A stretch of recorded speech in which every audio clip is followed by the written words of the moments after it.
Tapi Haja Siti merasakan ribuan semut mengerumuti tubuhnya, menimbulkan rasa sakit teramat sangat. Haja Siti berusaha bertahan. Ribuan semut seperti masuk lewat pembuluh darah Haja Siti, merayap di sekujur badannya di bagian dalam. Haja Siti pun ditunggangi. Dan ketika ditunggangi inilah sosok Haji Akang berubah wujudnya. Kulit menghijau, wajah menakutkan, mata bolotot sebesar bola kasti, dengan taring mencuat, lidah terjulur memanjang. Haja Siti ditunggangi buto ijo yang menjelma menjadi Haji.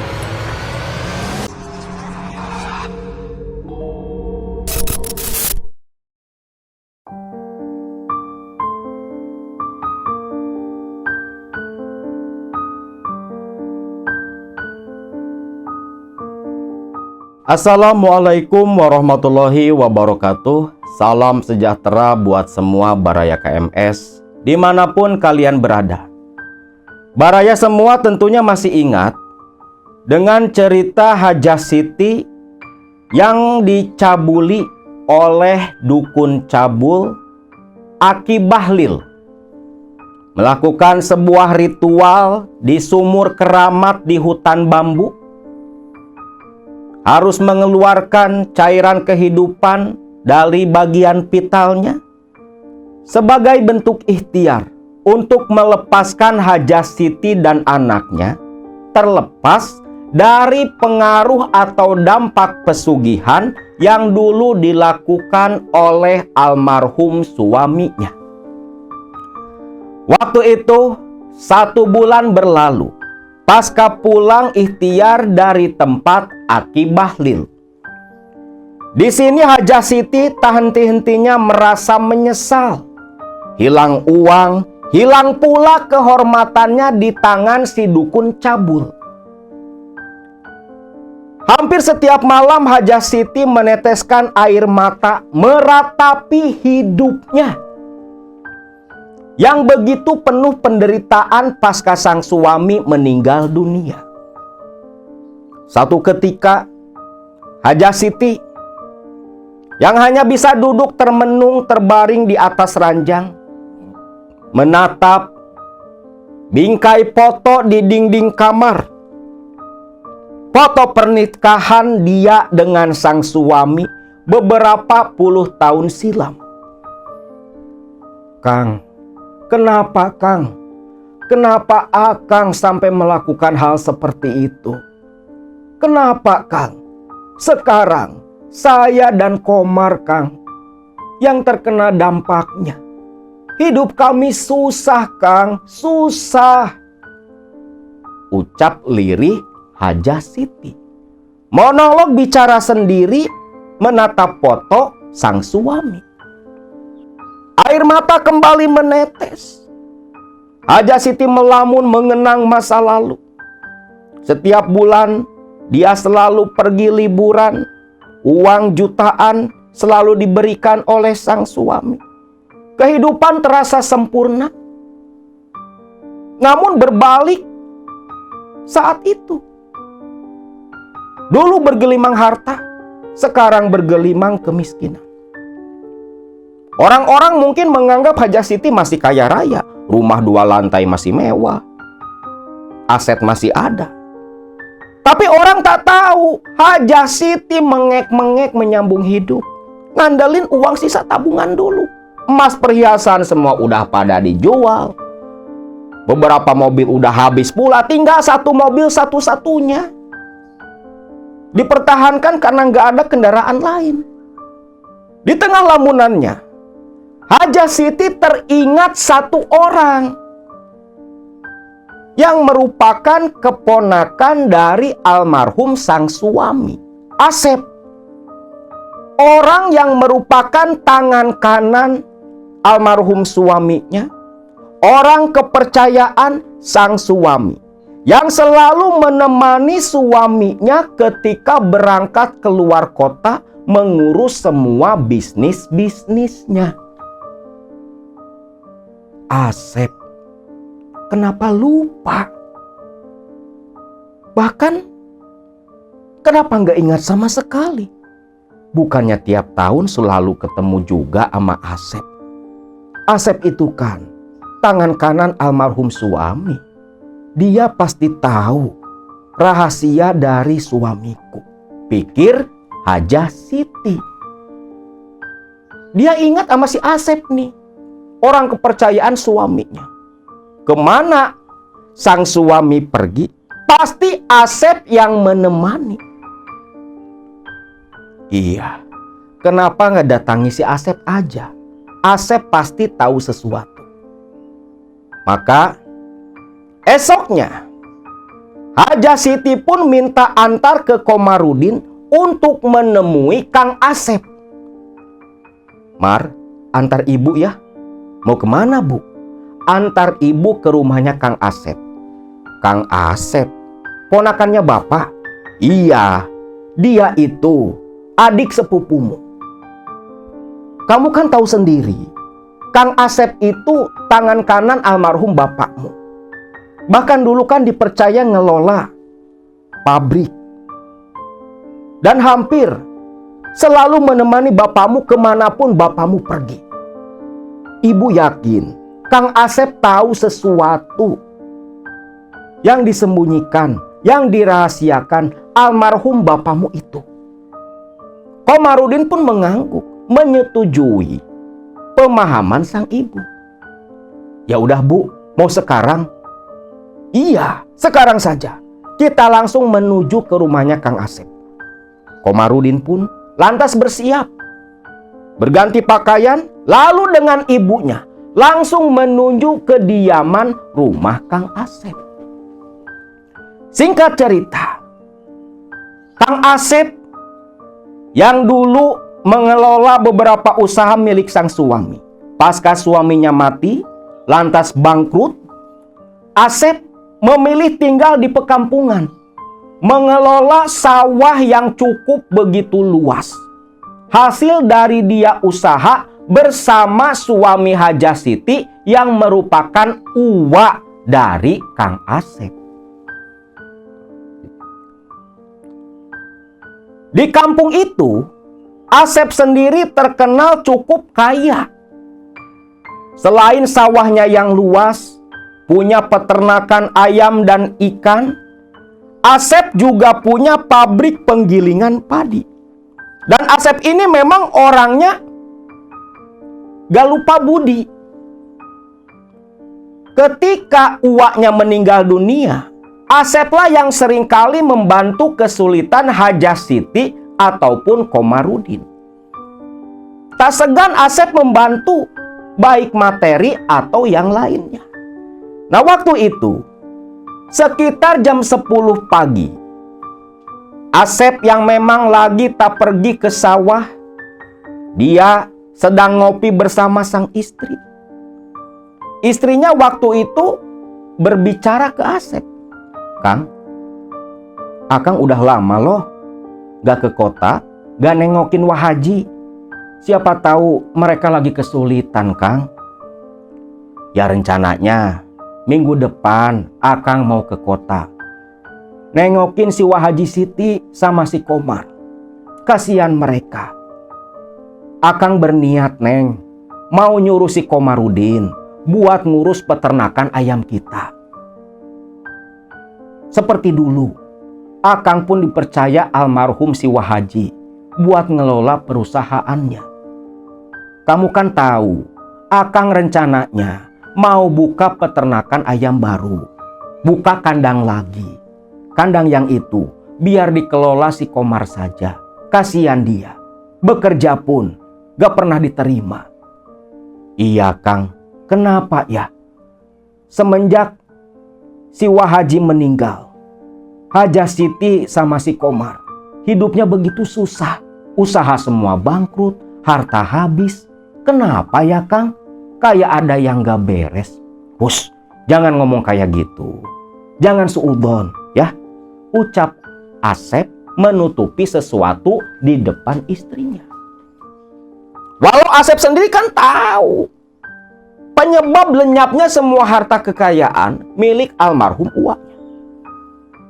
Di tengah asik berbicara dengan sang istri, Kang, itu kayak mobilnya Wah Haji. Mana, Neng? Itu tuh. Loh, iya tuh. Itu mobilnya Wah Haji. Betul lah. Ternyata itu memang Haja Siti yang sedang menuju ke rumah Kang Asep. Komar pun memujikan klakson. Asep pun buru-buru menuju ke gerbang rumah. Gerbang dibuka. Alhamdulillah, Mar. Tadinya Akang mau ke sana loh. Mau nengokin kamu sama si Uwa. Gak apa-apa, Kang. Sekarang Komar yang kesini. Sambil tersenyum. Mobil pun masuk. Lalu Asep bersalaman dengan Haja Siti. Salaman dan pelukan dengan Komar. Mempersilahkan mereka berdua masuk ke dalam rumah. Singkat cerita, istrinya Asep pun nyuguhin makanan minuman ala kadarnya. Bertegur sapa. Istri Asep tahu ada keperluan penting nih dari uaknya itu menemui sang suami. Maka istrinya Asep pun pergi menyingkir.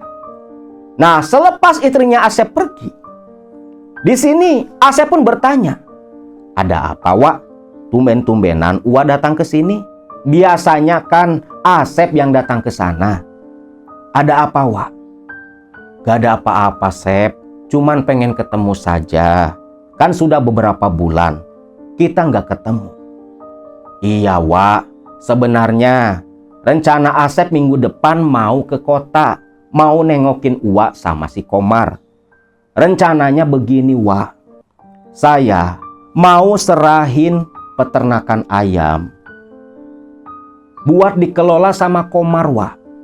Soalnya saya mau buka kandang baru di desa sebelah. Tapi ya alhamdulillah sekarang Uwa datang kemari. Jadi nggak perlu atuh saya datang ke rumah Uwa. Gimana, Mar? Kamu mau nggak ngurus peternakan ayam milik Akang? Lumayan loh. Cuman modal ngurus ayam doang. Ayam kan DOC-nya dikirim dari perusahaan mitra kita.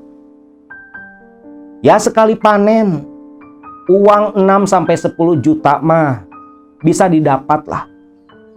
Kapasitas ayamnya kan lumayan banyak. Lebih dari 4.000 ekor. Masalah yang kerja itu ada. Karyawan-karyawan Akang. Kamu bisa belajar dari mereka. Makasih, Kang. Alhamdulillah, Kang. Makasih banget ya. Gak apa-apa, Mar. Dulu juga Akang bisa hidup seperti ini. Itu kan dibantu oleh almarhum bapakmu, almarhum si Wah Haji. Di sini Haja Siti pun tersenyum. Tersenyum haru dia. Gak menyangka Asep sampai berbuat sejauh itu demi membalas budi kepada almarhum sang suami. Syukurlah kalau kamu punya keinginan seperti itu, Sep. Tapi itu tunda dulu saja. Di sini Uwa teh pengen minta tolong sama kamu. Tolong kamu jawab jujur ya. Loh, ada apa, Wak? Sep, sebulan lalu Uwa datangi orang pintar. Datengin orang pintar? Buat apa, Wak? Ya kamu kan tahu sendiri, Sep. Pasca almarhum Uwamu itu meninggal, Uwa sama si Komar hidup susah. Rezeki seperti tertutup. Dan ternyata, Sep, kata dukun yang Uwa datangi, dia bilang, kalau apa yang terjadi kepada kami itu dampak dari pesugihan yang dulu dilakukan oleh suami Uwa. Sep, Uwa yakin kamu tahu sesuatu. Kasih tahu, Sep, apa sebenarnya yang dilakukan oleh almarhum suami Uwa? Bak disambar petir. Asep di sini tak menyangka. Tak menyangka sama sekali. Bahkan dalam mimpi terliarnya, Asep nggak pernah kepikiran Komarudin dan ibunya datang menanyakan hal seperti itu. Satu hal yang Asep sembunyikan bertahun-tahun. Satu hal yang merupakan penyesalan terdalam dalam kehidupannya. Gak bisa mengingatkan almarhum uaknya. Tolong Sep, jawab jujur. Apa sebenarnya yang dulu dilakukan uakmu? Wah Haji, memang benar. Almarhum Uwa dulu memang melakukan ritual pesugihan. Dia muja buto ijo dari keramat Batu Panjang, hutan tanjakan Jahim, ucap Asep. Pantas saja. Sep, apa dukun yang dulu bantu Uwa masih hidup? Gak tahu Wak. Semenjak Wah Haji meninggal, Asep gak pernah lagi datang ke sana. Asep datang ke sana hanya untuk mengantar almarhum Wah Haji saja. Sep, antar ya. Antar Wah Haji sama si Komarudin ke sana. Boleh Wak. Tapi Wak mau apa?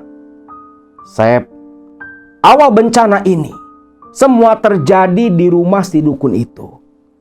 Awal pesugihan dibantu oleh dukun itu. Maka Uwa yakin dukun itu pula yang bisa mengakhiri semua penderitaan Wah Haji dan si Komar, Sep. Ya sudahlah, Wak.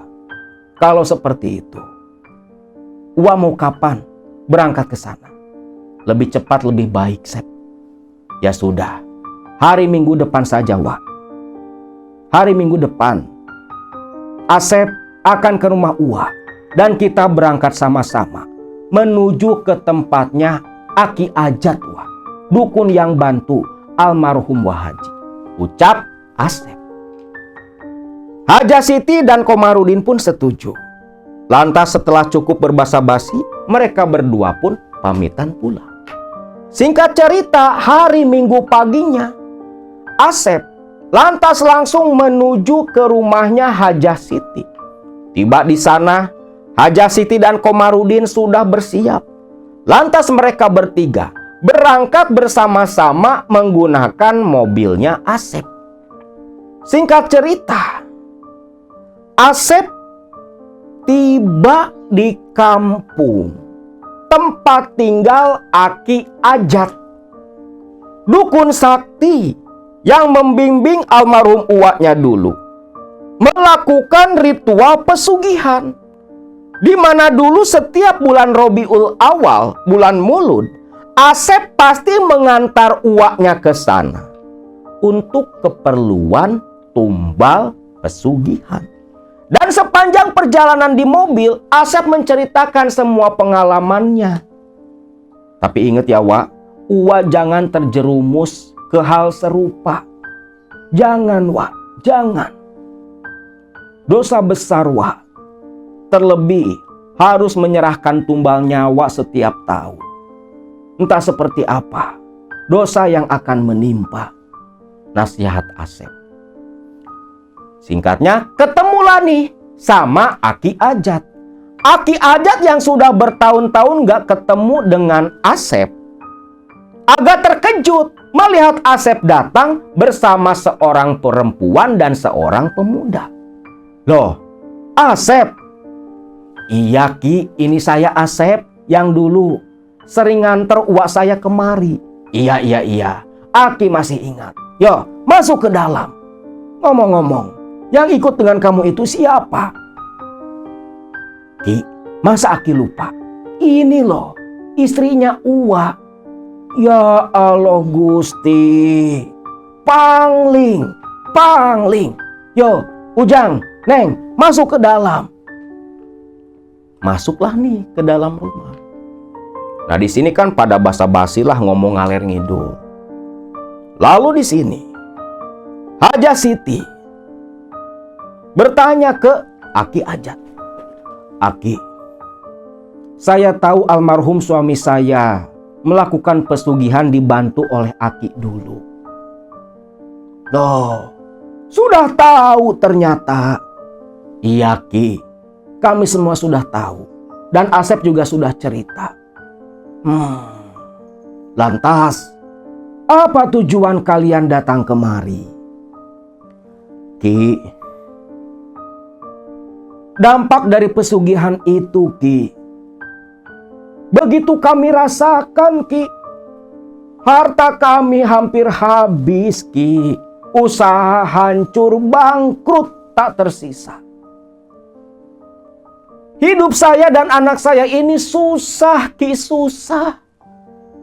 Tolong, Ki, tolong bantu saya. Dulu Aki yang membimbing suami saya melakukan pesugihan. Dan pasti Aki pula yang bisa mengakhiri dampak dari itu semua, Ki. Tolong saya, Ki. Lepaskan saya dan anak saya dari pengaruh pesugihan suami saya. Dari pesugihan buto ijo yang suami saya lakukan, Ki. Neng Haji, terus terang saja. Kalau untuk melepas dampak dari ritual pesugihan almarhum suamimu, takkan ada satu orang pun yang mampu, termasuk Aki. Itu jalan satu arah, Neng. Dan sudah resiko, hidup Neng dan anak pasti hancur. Itu salah satu konsekuensi dari jalan yang diambil almarhum suamimu, Neng Haji. Dan almarhum suamimu menyadari hal itu. Itu kesepakatan dia dengan Prabu Abilawa, si Raja Buto Ijo. Lemes dong seketika Hajasiti dan Komarudin anaknya. Ki, lantas harus bagaimana, Ki? Gak mungkin saya sampai mati hidup dalam kesengsaraan. Dan bagaimana nasib Komarudin ke depannya, Ki? Ki, tolong atuh, Ki. Kasihan si Wahaji, ucap Asep. Neng Haji, jalan satu-satunya. Neng Haji harus meneruskan pesugihan almarhum suamimu. Atau bisa diganti oleh anakmu. Gak mungkin, Ki. Gak mungkin kalau saya ataupun Komar melanjutkan pesugihan almarhum suami saya, Ki. Saya gak mungkin menumbalkan nyawa manusia untuk pesugihan, Ki. Saya gak mau, Ki. Apa gak ada jalan lain, Ki, selain saya atau anak saya melanjutkan ritual pesugihan itu, Ki? Tak ada, Neng. Tak ada. Itu jalan satu-satunya. Atau bisa pula Neng Haji melakukan pesugihan lain. Karena terus terang, bagi keluarga pelaku pesugihan, hanya lewat jalur pesugihan sajalah mereka bisa menikmati harta kekayaan. Selain itu, tak ada, Neng. Ki, saya nggak sanggup kalau ada tumbal, Ki. Neng Haji, tapi Aki mau tanya dulu. Kalau misal ada pesugihan yang tak pakai tumbal, apa Neng Haji mau? Memang ada, Ki, pesugihan tanpa tumbal. Ya kalau nggak ada, Aki nggak bakal ngomong. Aki tanya sekali lagi, Neng mau atau tidak kalau ada pesugihan yang tak pakai tumbal? Di sini Hajasiti terdiam, menoleh ke Komarudin anaknya, melirik ke Asep. Asep sempat menggelengkan kepala. Tapi dipikir lagi oleh Hajasiti, itu jalan satu-satunya. Terlebih gak bakal ada yang bisa melepas dampak pesugihan. Terbukti waktu datang ke si Aki Bahlil, malah dicabut itu Hajasiti. Ya di sini kan karena memang Hajasiti datangnya cuma datang ke dukun terus. Dan memang terus terang agak susah melepas dampak pesugihan itu. Tapi ya enteng sebenarnya. Asal mau betul-betul bertobat saja. Baik, Ki. Baik. Kalau memang tak ada tumbal, saya bersedia, Ki. Tapi ritual macam apa, Ki? Pesugihan seperti apa yang bisa saya jalankan yang tak pakai tumbal itu, Ki? Ada, Neng. ada. Ritualnya disebut ritual manunggal. Pesugihan ini mengharuskan Neng Haji menjadi wadah dari sosok jin yang akan membantu Neng Haji kaya raya. Dan tak ada tumbal sama sekali Neng Haji. Neng Haji hanya harus menyediakan sesaji setiap malam Jumat. Namun, Neng Haji harus berhenti ibadah. Loh, kenapa Ki? Neng Haji, pesugihan ini jalan hitam, jalan kelam. Neng Haji harus berhenti sholat, menghentikan semua aktivitas peribadahan. Tugas Neng Haji hanya satu, memuja dan menyembah. Dengan memberikan persembahan sesaji kepada jin yang nanti akan melakukan kontrak dengan Neng Haji. Gimana Neng? Kalau Neng mau, Aki bisa bantu. Dan Aki jamin kekayaan yang dulu pernah Neng nikmati dari almarhum suami bisa kembali Neng dapatkan. Kehidupan Komar pun akan berubah lagi. Baik Ki, baik. Saya sanggup Ki. Kira-kira berapa biaya yang harus saya keluarkan Ki? Biayanya besar Neng. Besar. Karena ritual ini tak menggunakan tumbal. Biayanya lebih besar daripada dulu yang pernah dikeluarkan almarhum suamimu. Berapa Ki? Neng, untuk semua keperluan ritual, biayanya sekitar 15 juta. Terhenyaklah di sini Haja Siti. 15 juta. Wong tabungannya di rekening cuma sisa 5 juta. Apa gak bisa ditawar Ki? Yang gak bisa Neng, gak bisa. Haja Siti pun terdiam. Ki, kira-kira kalau uang ada nih untuk biaya, kapan ya Ki ritualnya bisa dilakukan? Tergantung weton dan hari pasaranmu Neng. Harus Aki hitung dulu naftunya berapa. Lalu Haja Siti pun bilang dia lahir malam Kliwon lah. Kliwon. Kalau malam Kliwon berarti 2 minggu lagi lah Neng. Neng balik lagi ke sini untuk melakukan ritual. Bagaimana? Sanggup? Sanggup Ki, sanggup. Saya minta nomor rekening Aki saja. Biar nanti uangnya saya transfer langsung ke Aki. Aki ada nomor HP? Ada atuh Neng, ada. Sok, simpen nomor HP Aki. Ucap Aki Ajat. Selepas bertukar nomor HP dan menentukan waktu ritual sesuai hari pasaran, Haja Siti, Komarudin dan Asep pamitan pulang dari rumah Aki Ajat. Lah di sini Haja Siti pun setibanya di rumah, dia diskusi dengan sang anak. Mar, kamu sudah dengar sendiri apa yang diucapkan Aki Ajat. Tapi Bu, apa nggak ada jalan lain Bu? Gak ada Mar, ini jalan satu-satunya loh. Dia Aki Ajat yang dulu bantu bapakmu. Kamu tahu sendiri, dari kecil kamu menikmati harta kekayaan. Itu semua bisa kita dapatkan lagi. Di sini, Ibu mau ngomong sama kamu. Gimana kalau mobil itu kita jual? Uangnya bisa kamu belikan motor.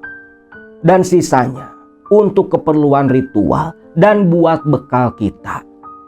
Sebelum hasil dari ritual itu bisa kita nikmati. Gimana Mar? Apa kamu rela mobil itu dijual?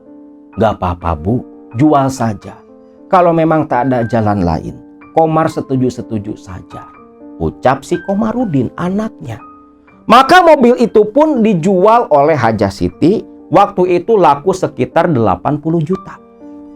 Sisanya Komar beli motor sport waktu itu. Beli Ninja kalau nggak salah. Nah, sisanya ditabung, disimpan di rekening. Lalu Haja Siti ngambil duit 20 juta. 15 juta dia transferkan ke rekeningnya si Aki Ajat. Yang 5 juta buat bekal nanti berangkat ritual ke sana. Nah, di waktu yang sudah ditentukan, si Aki Ajat ini nelpon, "Neng Siti, malam Jumat depan waktunya ritual. Semua sudah Abah sediakan. Neng Siti langsung saja datang ke rumah." "Baik Ki, hari Kamis pagi saya ke sana." Lalu di sini Haja Siti minta antar Kang Asep. Diantar menuju ke rumahnya Aki Ajat. Singkat cerita, Haja Siti dan Komarudin pun diantarkan oleh Kang Asep ke rumah Aki Ajat. Setibanya di sana, Kang Asep basa-basi dengan Aki Ajat, lantas dia pamitan pulang dan berjanji akan datang lagi menjemput kalau ritual sudah selesai. Nanti Haja Siti tinggal nelpon saja. Haja Siti pun berterima kasih ke Asep yang sudah mau merepotkan diri mengantar dirinya. Lantas hari itu Haja Siti dan Komarudin anaknya pun tinggal di rumah Aki Ajat. Karena ritual akan dilakukan nanti malam di sebuah keramat di dalam hutan pinus yang disebut Keramat Dadap Wulung. Tempat keramatnya seperti apa Haja Siti nggak tahu. Di sini si Aki Ajat menyiapkan semua keperluan ritual komplit seperti apa yang dulu pernah disediakan pula untuk ritualnya suami Haja Siti.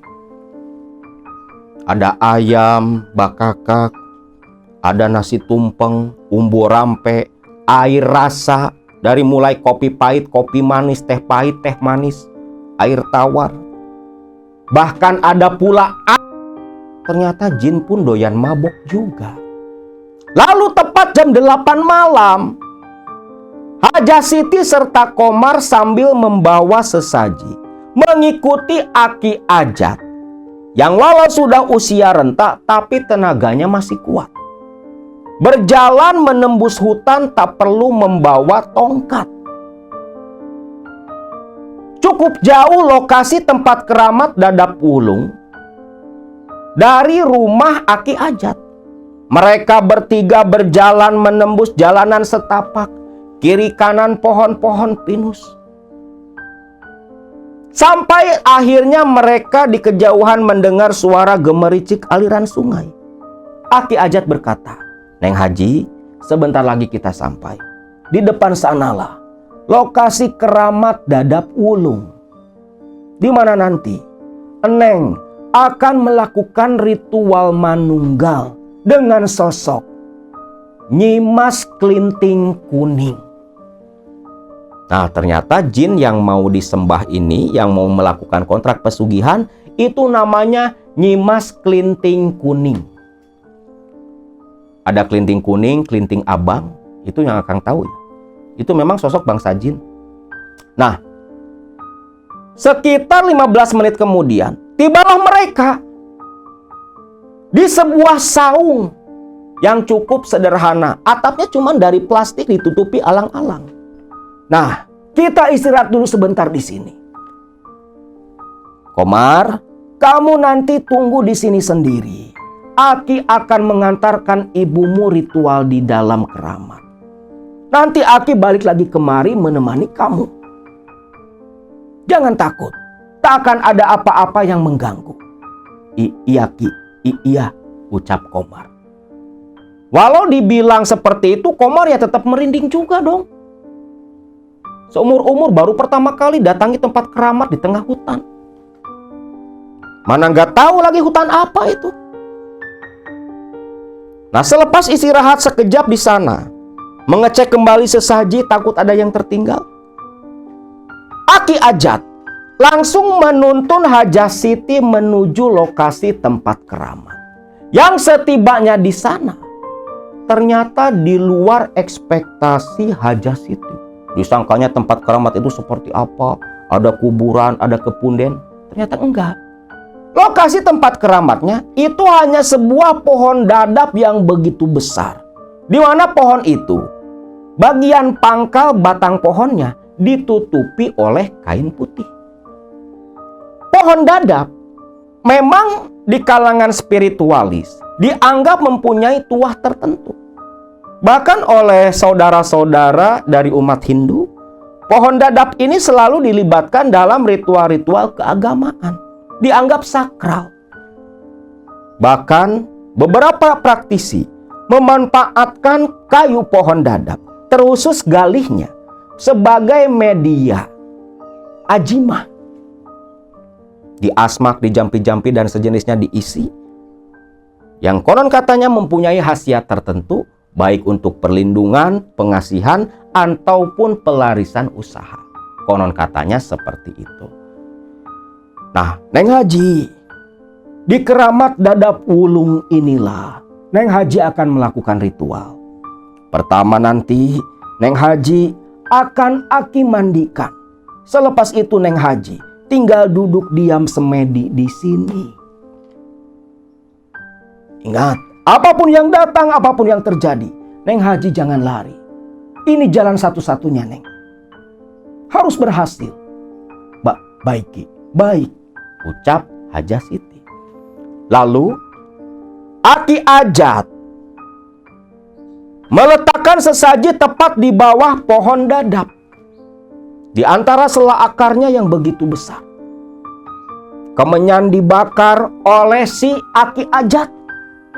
Lantas berkata ke Haja Siti, Neng Haji, sekarang buka semua pakaian Neng Haji. Baik, Ki. Langsung menanggalkan semua pakaiannya. Cadar dilepas, kerudung dilepas, baju kurung dia lepas juga. Betul-betul tak berbusana di depan Aki Ajat. Pantas saja suamimu begitu tergila-gila, sampai rela menduakan almarhum istrinya, ucap Aki Ajat. Di sini Haja Siti pun tersenyum malu menunduk, karena dia tahu dulu sebelum nikah resmi, dia ini jadi istri siri sang suami ketika masih berumah tangga dengan istri pertamanya. Lu tahu kan si Haji Atang? Lah itu suaminya Haja Siti. Nah, Haja Siti lalu dituntun ke pinggiran sungai kecil di samping pohon dadap. Disitulah Haja Siti akan dimandikan oleh Aki Ajat. Aki Ajat, Ajat Jatnika namanya. Dukun pesugihan Buto Ijo yang bantu Haji Atang. Ajat Jatnika. Nah, Aki Ajat menyuruh Haja Siti duduk bersila di samping sungai. Lalu menciduk air dengan batok kelapa. Menyuruh Haja Siti memejamkan mata. Air diciduk. Aki Ajat memantrai, menjampi-jampi air dalam batok kelapa. Lalu diguyurkan ke kepala Haja Siti. Dan terus berulang-ulang. Selepas selesai diguyur oleh Aki Ajat, Aki Ajat mengeluarkan minyak dari sakunya. Minyak japaron merah. Minyak japaron itu yang aromanya tak asing di hidung Haja Siti. Karena di rumah pun dulu suaminya sering pakai di kamar ritual. Minyak japaron itu dibalurkan ke sekujur badan Haja Siti. Rambut semua dibaluri minyak japaron. Kecuali wajah, karena pasti panas ke mata kan. Gak mungkin dibalurin kalau wajah. Ini leher, tangan, payudara, bokong, pantat, segala macam. Sampai ujung kaki dibalur minyak japaron merah. Wow, baunya seng gitu kan. Setan pasti langsung pada datang. Ketarik sama bau japaron merah dari Haja Siti. Karena wangi-wangian juga salah satu makanannya jin. Nah, selepas dibaluri minyak japaron merah, Haja Siti pun disuruh mengenakan selembar kain putih. Kain kafan, kain mori untuk digunakan sebagai penutup badan. Kayak kemben sebatas dada nih. Lalu Lalu dituntun oleh Aki Ajat duduk bersila menghadap sesaji di depan pohon dadap. Sebentar ya Neng, ritual akan Aki buka terlebih dulu. Iya Ki. Lalu Aki Ajat memulai ritualnya, membakar lagi kemenyan di sana. Sampurasun, Nyai Klinting Kuning, iya kula datang, nyandak jelema incu kula, Nyai Haji Siti Komala. Pamuga Nyai Klinting Kuning kersa sumping ngahiji manunggal sareng jasadna jeung raga badagna Nyai Haji Siti Komala, ucap si Aki Ajat. Kurang lebih mantranya seperti itu. Tentunya ada mantra lain, Akang nggak tahu ya. Nah, selepas membuka ritual, Aki Ajat berbalik. Neng Haji, sekarang Neng Haji duduk di sini semedi. Aki akan kembali ke saung menemui Komarudin anakmu. Ingat, apapun yang terjadi, jangan lari. Dan nanti, selepas ritual selesai, Aki akan datang menjemput Neng Haji. Haja Siti mengangguk paham. Lantas Aki Ajat berdiri, berjalan pergi, meninggalkan Haja Siti sendiri. Sepeninggalannya Aki Ajat, Haja Siti duduk bersila di sana. Awalnya tak terjadi apa-apa, namun semakin larut malam, keanehan mulai menerpa dan dirasakan oleh tubuh Haja Siti. Awalnya, Haja Siti merasa ada sesuatu yang merayap di ujung kakinya, seperti semut. Namun makin lama, terasa makin banyak. Dan ketika diusap oleh tangan Haja Siti, tak ada apa-apa. Tapi Haja Siti merasakan ribuan semut mengerumuti tubuhnya, menimbulkan rasa sakit teramat sangat. Haja Siti berusaha bertahan. Ribuan semut seperti masuk lewat pembuluh darah Haja Siti, merayap di sekujur badannya di bagian dalam. Terasa geli dan sakit luar biasa. Namun, setelah cukup lama hal itu berlaku ke tubuh Haja Siti, tiba-tiba Haja Siti ini mencium bau aroma wangi yang begitu kuat dari arah pohon dadap. Bukan wangi japaron merah, wangi yang agak asing di hidung Haja Siti. Tak berselang lama, datang hembusan angin menggoncangkan pohon dadap di depan Haja Siti sampai ranting-ranting yang sudah mati serta dedaunan berjatuhan menerpa tubuh Haja Siti. Angin itu pun berhembus menerpa tubuh Haja Siti yang menghilangkan seketika rasa sakit dari ribuan semut yang menggerayangi tubuh Haja Siti. Tak berselang lama, Haja Siti mendengar suara guncangan dari pohon dadap. Yang saat itu ketika Haja Siti membuka mata, bukan pohon dadap yang ada di hadapannya, tetapi sebuah gerbang istana. Gerbang yang begitu besar menyorotkan cahaya. Gerbang itu pun berderi terbuka. Ketika gerbang terbuka, muncullah sesosok perempuan cantik. Rambutnya panjang mengenakan mahkota, layaknya putri-putri dari keraton zaman dulu. Berjalan begitu anggun sambil tersenyum ke arah Haja Siti, diiring oleh beberapa dayang dan 4 orang penggawa. Perempuan itu yang Haja Siti yakini yang disebut dengan nama Nyimas Klinting Kuning. Mendekat dan tersenyum ke arah Haja Siti. Lalu dia berdiri tepat di depan Haja Siti. Lantas duduk bersila di depan Haja Siti. Lalu kedua tangannya memegang pundak Haja Siti dan berkata, "Nduk, sekarang aku akan menyatu dengan ragamu, melebur dengan jiwamu. Kau akan menjadi wadahku. Kau dan aku manunggal." Lalu dari telapak tangan Nyimas Klinting Kuning ada energi hangat yang merangsek masuk ke dalam tubuh Hajah Siti. Lalu sosok Nyimas Klinting Kuning itu berubah menjadi gumpalan cahaya. Para dayang lantas berjalan memutari tubuh Hajah Siti dan cahaya perwujudan dari Nyimas Klinting Kuning. Cahaya itu merangsek masuk menyinari tubuh Hajah Siti. Disinilah ketika proses manunggal terjadi, Nyimas Klinting Kuning yang berubah menjadi cahaya masuk ke dalam tubuh Hajah Siti. Di sini Hajah Siti merasa badannya panas membara sampai Hajah Siti mengerang-ngerang. Tubuhnya terasa terbakar dari dalam. Hajah Siti pun jatuh menggelepar, meronta-ronta, merasakan rasa sakit di sekujur tubuhnya. Bukan hanya rasa sakit dan panas membara yang dirasakan Hajah Siti.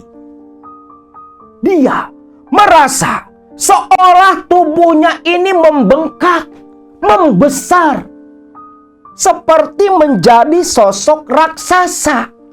Sedangkan para dayang terus merapalkan sesuatu yang asing di telinga Hajah Siti, terus mengitari Hajah Siti.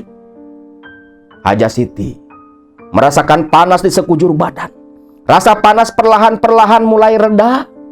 Namun Hajah Siti merasakan gatal luar biasa di bagian alat vitalnya. Serangan kesakitan berubah menjadi desahan. Lantas para dayang dan ponggawa kembali berjalan sambil tersenyum menuju ke gerbang. Yang gerbang itu lenyap berubah kembali menjadi pohon dadap.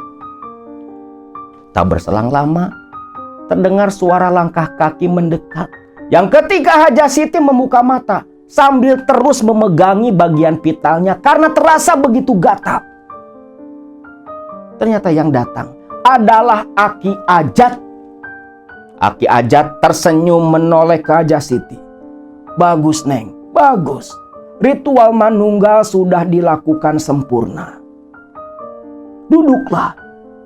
Aduh, Aki, tahan sebentar, Neng, tahan, ucap Aki Ajat. Aki Ajat lantas menuju ke sesaji di bawah pohon dadap. Tangannya mengorek-ngorek ke kembang 7 rupa yang ada di sana. Lantas Aki Ajat menggenggam sesuatu yang ketika genggaman tangan diperlihatkan ke Hajah Siti. Dalam genggaman tangan Aki Ajat ada sebuah mustika yang disebut mustika kembang Wijaya Kusuma, terbuat dari kuningan, sekitar sebesar telunjuk tangan.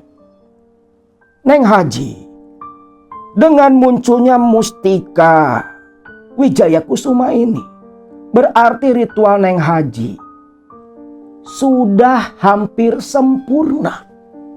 Tinggal menyempurnakan saja. Aduh, bagaimana Ki? Cara menyempurnakannya? Ucap Hajah Siti sambil meringis-ringis menahan rasa gatal. Neng Haji, sekarang buka kain putih itu. Baik Ki, baik. Hajah Siti seperti yang minum obat perangsang. Gambarannya yang mungkin seperti itu. Yang Akang kan nggak tahu seperti apa ya. Nah, kain putih dibuka, lantas oleh Aki Ajat dijadikan alas. Berbaringlah Neng Haji, berbaringlah. Sekarang Aki akan menyempurnakan ritual ini. Aki dan Neng Haji akan menyatu. Di sini Hajah Siti udah nggak peduli apa yang mau dilakukan oleh Aki Ajat. Dan di depan Hajah Siti, Aki Ajat menanggalkan semua pakaiannya. Lantas Aki Ajat menyetup Hajah Siti di bawah pohon dadap wulung. Di sini Hajah Siti pun hanya bisa mengerang-ngerang. Entah sudah berapa kali cairan kehidupan keluar dari tubuh Hajah Siti. Entah sudah berapa kali pula Aki Ajat menumpahkan cairan kehidupan di dalam rongga Hajah Siti. Terlarang itu terjadi beberapa jam. Sampai ketika suara ayam berkokok, barulah persetubuhan antara dua makhluk yang terpaut usia ini selesai. Dan selepas itu, dengan masih tanpa busana, Aki Ajat kembali membakar kemenyan. Disimpan tepat di antara selangkangan Hajah Siti. Jadi si Hajah Siti ini suruh meregangkan kaki. Lalu nih, si Mustika Kembang Wijaya Kusuma yang dari Kuningan itu dimasukkan ke tubuh Hajah Siti lewat lubang peranakannya. Hajah Siti pun mengerang, merasakan si benda mustika masuk ke dalam. Terasa mengganjal, namun makin lama rasa mengganjal itu perlahan hilang, rasa gatal reda, tubuh kembali terasa normal. Sudah Neng Haji, ritual sudah dilakukan. Sekarang Neng Haji akan kembali Aki mandikan. Hajah Siti yang sudah hilang rasa malu, iman sudah dia buang. Dia mengikuti Aki Ajat ke sungai kecil di samping pohon dadap. Lalu dimandikan kembali oleh Aki Ajat. Selepas dimandikan, Hajah Siti pun mengenakan kembali semua pakaiannya, baju kurung, kerudung, dan cadar. Lalu ditonton Aki Ajat kembali ke saung menemui Komarudin. Lalu balik ke rumah Aki Ajat yang tiba di rumah saat itu sekitar jam 5:30 pagi. Selepas tiba di rumah Aki Ajat, Neng Haji, telepon saja si Asep, suruh datang menjemput. Ritual semua sudah selesai. Baik Ki, lantas Ki, apa yang harus saya lakukan setibanya saya di rumah nanti? Begini Neng Haji, setiap malam Jumat, Neng Haji harus memberikan sesaji persembahan kepada Nyai Klinting Kuning. Lalu, Neng Haji jangan pernah sekali lagi melakukan ibadah apapun. Tinggalkan semua. Tinggalkan Tuhanmu itu yang tak bisa membantu kamu, Neng Haji. Sembahlah Nyai Klinting Kuning, karena dialah yang akan memberikan harta kekayaan kepadamu, Neng Haji. Di sini, Hajah Siti tersenyum, menyanggupi apapun yang diperintahkan oleh Aki Ajat. Dan ingat Neng Haji, setiap bulan Mulud, bulan Rabiul Awal, datanglah kemari untuk menyempurnakan pesugihan yang kamu jalani. Baik Ki, saya paham Ki. 2 jam kemudian, Asep pun datang menjemput. Lantas Hajah Siti pamitan ke Aki Ajat, kembali pulang ke rumah mereka. Singkat cerita nih, awalnya memang sehari 2 hari belum ada perubahan apapun. Lalu pas malam Jumat, udah seminggu nih, pasca pulang dari Aki Ajat ritual, seperti yang diperintahkan oleh Aki Ajat, Hajah Siti pun memberikan sesembahan sesaji kepada Nyai Klinting Kuning.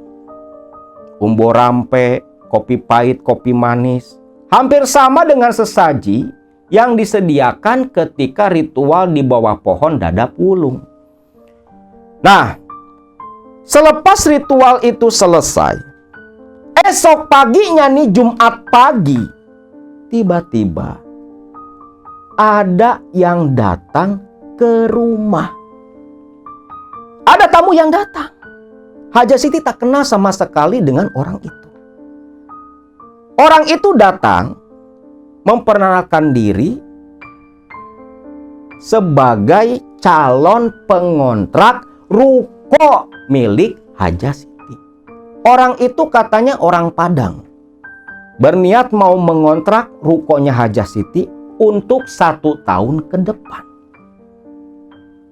Di sini Hajah Siti agak ragu, takutnya seperti Haji Rosid. Mana sisa uang kontrakan Haji Rosid belum dikembalikan lagi. Yakin Mas, mau ngontrak ruko saya? Yakin Bu Haji. Ruko itu strategis. Mau saya kontrak buat usaha baru.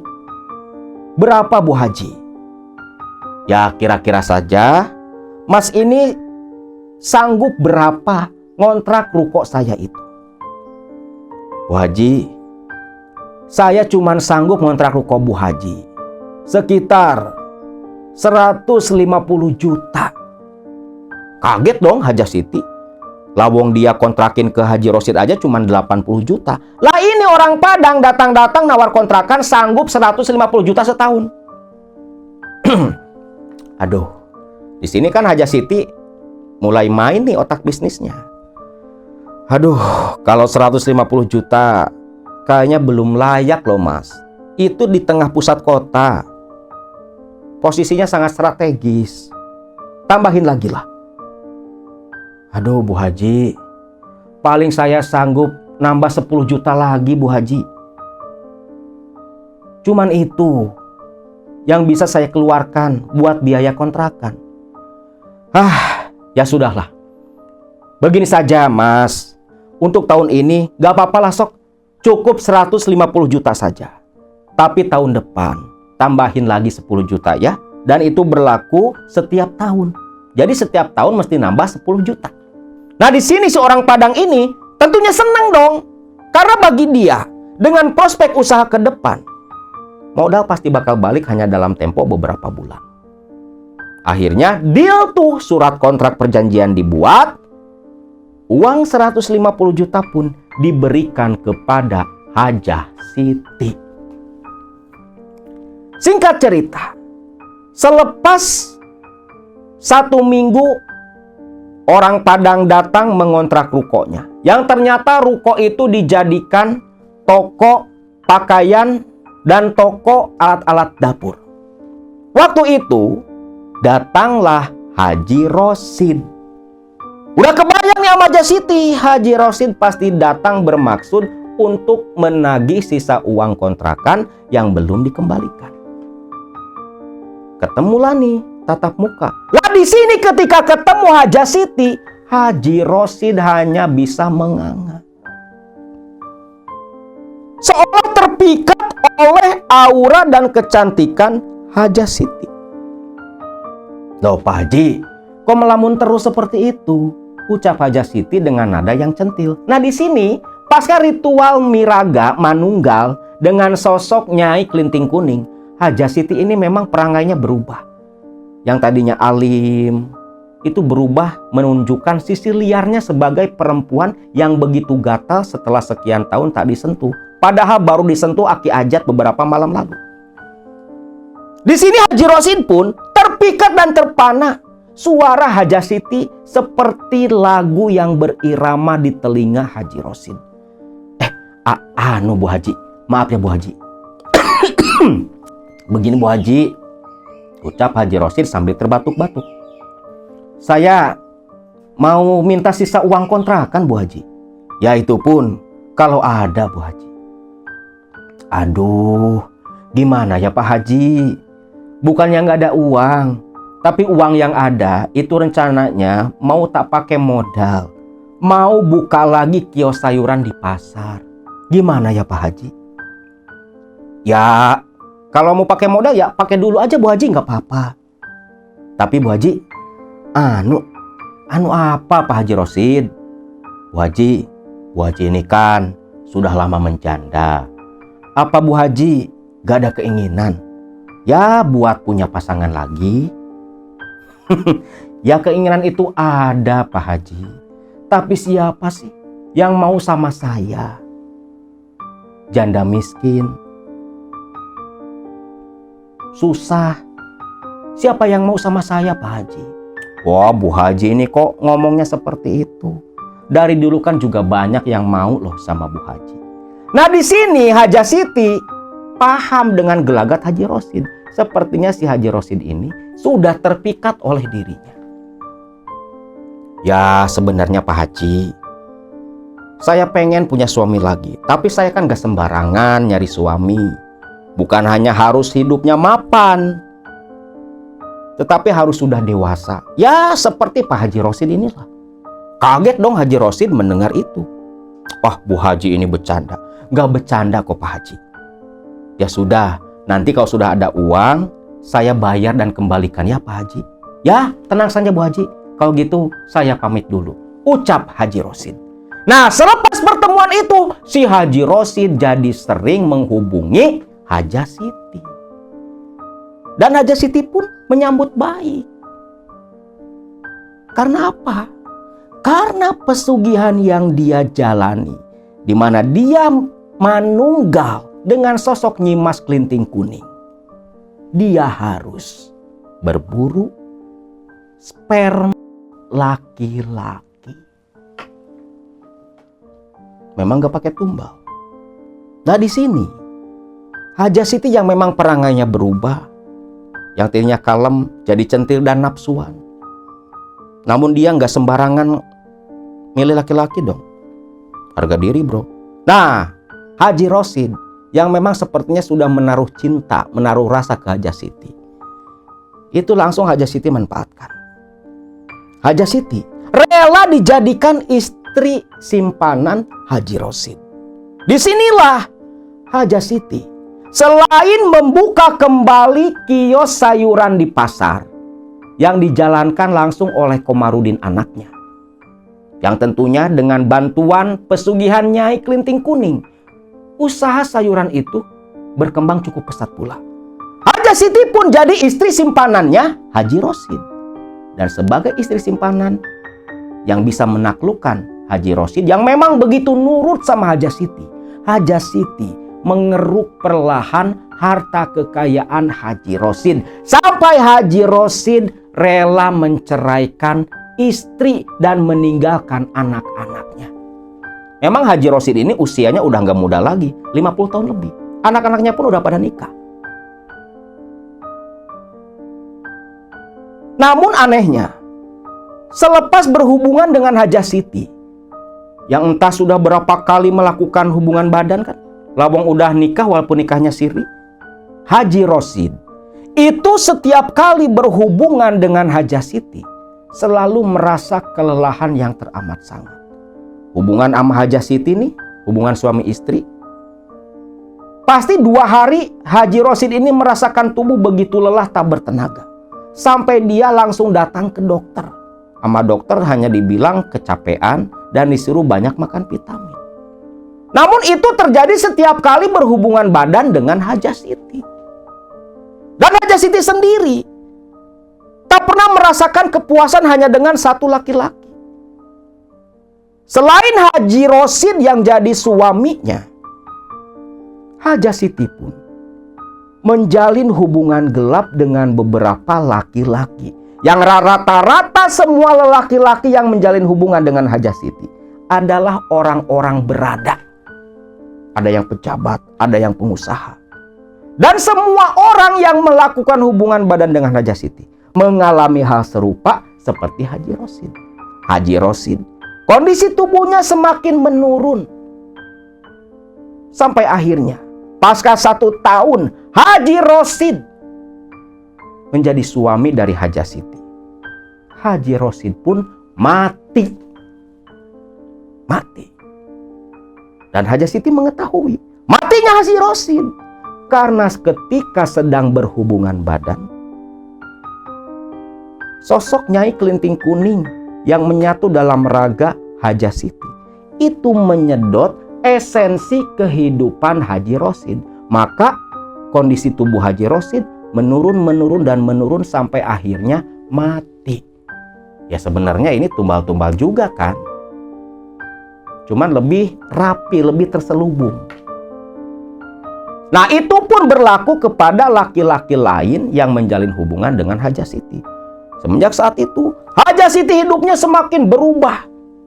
Bahkan, dia sudah bisa hidup kaya raya lagi seperti dulu sewaktu almarhum suami pertamanya masih ada, si Haji Atang. Dan setiap bulan Rabiul Awal, bulan Mulud, si Haja Siti diantar Kang Sarip ke rumahnya Aki Ajat Jatnika. Kang Sarip aslinya namanya Asep Saripudin, lu pada tahu kan? Itu orang kepercaya Haji Atang. Nah, Asep Saripudin lah yang selalu mengantar Haja Siti ke rumah Aki Ajat untuk melakukan ritual penyempurnaan, ritual pesugihan. Penyempurnaannya seperti apa? Ya, hubungan badan. Haja Siti sering gonta-ganti laki-laki. Bahkan Komarudin tak bisa menasehati sang ibu, sampai akhirnya cenderung membiarkan kebiasaan liar dari ibunya itu.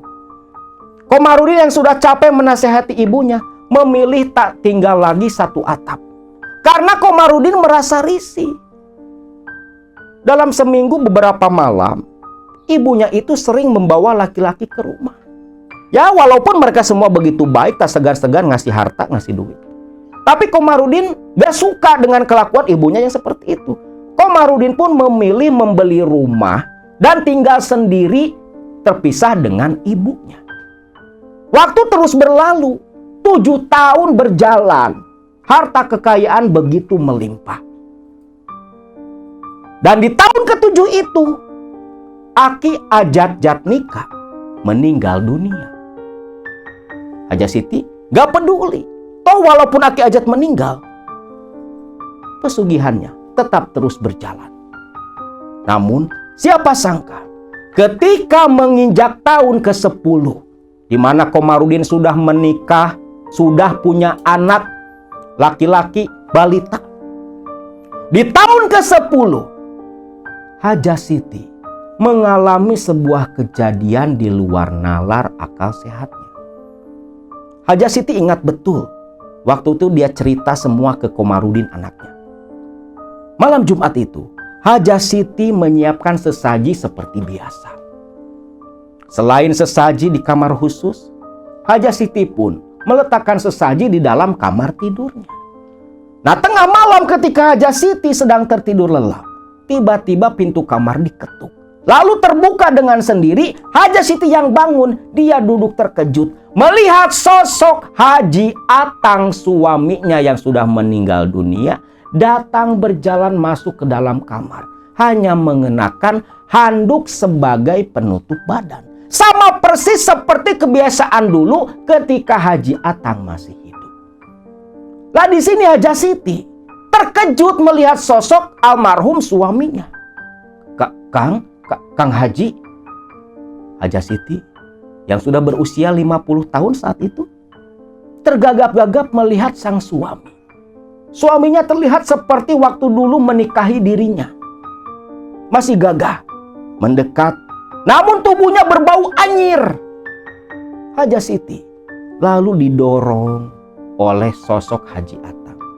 Yang terjadi, Haja Siti pun ditunggangi. Dan ketika ditunggangi inilah sosok Haji Atang berubah wujudnya.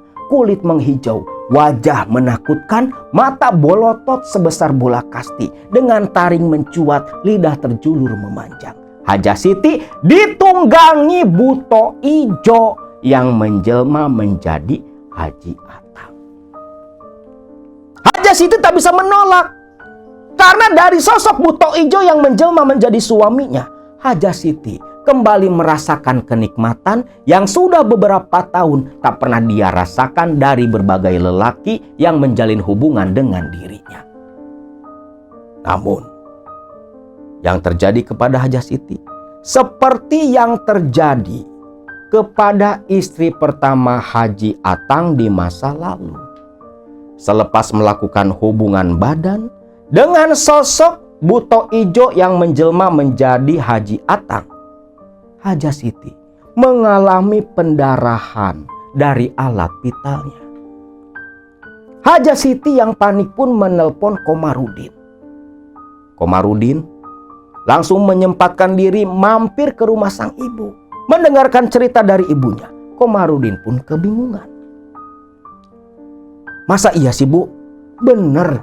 Yuk, kalau kamu gak percaya, kamu ikut ke kamar ibu. Masih ada darah di atas sprei. Namun ketika masuk ke dalam, tak ada darah apapun.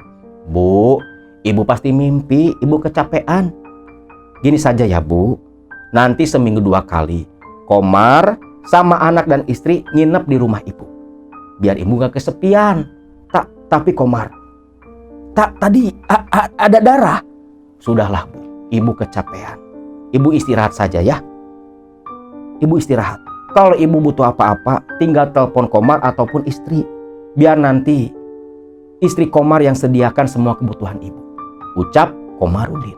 Komar pun pamitan dengan menggelengkan kepala atas kelakuan ibunya. Nah, semenjak itu Haja Siti pun jadi sering sakit-sakitan. Dan dalam seminggu bisa 2 kali sosok buto ijo yang menjelma menjadi sang suami datang dan menunggangi Haja Siti. Yang selepas itu darah pasti keluar dari tubuh Haja Siti. Kondisi tubuh Haja Siti makin lemah dan lemah. Satu ketika Haja Siti menelpon Komar dengan suara yang begitu lemah, meminta tolong Komar untuk mengantar dirinya ke dokter berobat. Komar pun dari rumah langsung nyeak tuh, bawa mobil. Tiba di rumah sang ibu, dia gedor pintu. Pintu terkunci, dia dobrak. Khawatir karena ibunya nggak nyaut-nyaut. Lantas lari ke kamar atas, ke lantai 2. Ketika kamar di lantai 2 dibuka, disitulah Komar terbelalak menyaksikan sang ibu tak berbusana sama sekali.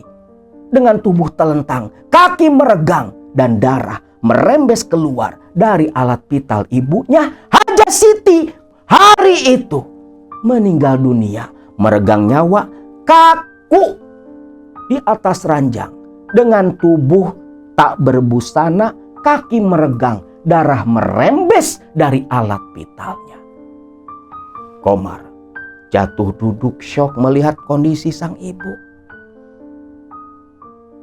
Lantas mendekat, mengguncang tubuh ibunya, tapi tak merespon. Komar sadar ibunya sudah tak bernyawa lagi. Lalu Komar menelpon sang istri yang langsung buru-buru datang. Lantas menelpon Kang Asep Saripudin, kakak sepupunya, yang langsung datang dengan keluarganya pula. Para tetangga pun diberitahu. Selepas jenazah dari Haja Siti kembali dikenakan pakaian oleh istri Komarudin dan istri Kang Sarip. Jenazah Haja Siti pun lantas diurus seperti pada umumnya. Dan selepas dikebumikan, satu hal yang membuat Komar ketakutan. Seperti dulu, Komar sudah mengira pasti harta kekayaan yang sudah dia miliki akan lenyap seperti dulu pasca bapak kandungnya Haji Atang meninggal dunia. Di sini, Komar sudah pening kepala. Sampai kapan lingkaran setan ini harus terus terulang? Dan memang betul, pasca Haja Siti meninggal dunia, perlahan satu persatu usaha yang dimiliki mengalami kehancuran. Hanya dalam tempo 2 tahun, semua harta kekayaan yang dinikmati Komar lenyap seketika. Komar kembali jatuh miskin seperti dulu bersama dengan ibunya Haja Siti. Namun di sini Komarudin gak mau terjerat seperti almarhum sang ibu. Dia gak mau lingkaran setan terus berlangsung dalam kehidupan keluarganya. Dia gak mau anak istrinya terkena dampak seperti dirinya. Dia gak mau apa yang dialami dia dan ibunya dialami oleh anak dan istrinya. Komar pun meminta diantar ke Kang Saripudin mencari kiai untuk melepas lingkaran setan di keluarganya ini. Sampai akhirnya ketemulah Komarudin dengan kiai yang bisa membantu dirinya. Dibimbing oleh kiai itu, Komar pun dalam 40 hari melakukan riadohan dan sejenisnya atas bimbingan sang kiai. Dia pun dinyatakan lepas dan bebas dari dampak pesugihan yang dilakukan oleh ibu dan bapaknya. Dan Komar akhirnya menerima tawaran dari Saripudin beberapa tahun silam. Dia akhirnya mengelola kandang ayam milik Saripudin, adik sepupunya itu. Dan dari usaha kandang ayam itulah Komarudin bisa hidup normal seperti pada umumnya. Sedangkan harta peninggalan almarhum bapak dan ibunya, kios, ruko, dan sejenisnya, dijual semua oleh Komar atas bantuan sang kiai. Dan uangnya sebagian Komar sodakohkan ke sebuah pesantren dan panti asuhan. Dan sisanya Selepas mendapat izin dari kiai yang membantunya, uang itu pun Komar gunakan untuk membeli rumah di kampung tak jauh dari tempatnya Kang Saripudin. Komar meninggalkan kota yang membesarkan dirinya. Komar tak mau teringat lagi dengan peristiwa kelam, lingkaran setan yang menjerat keluarganya. Nah, itulah kisah rangkaian cerita pesugihan yang dilakukan Haji Atang dan istri keduanya, Hajah Siti, yang semua akan menjadi bahan pelajaran untuk kalian. Karena tak ada keabadian dalam kekayaan instan yang didapatkan dari hasil pesugihan.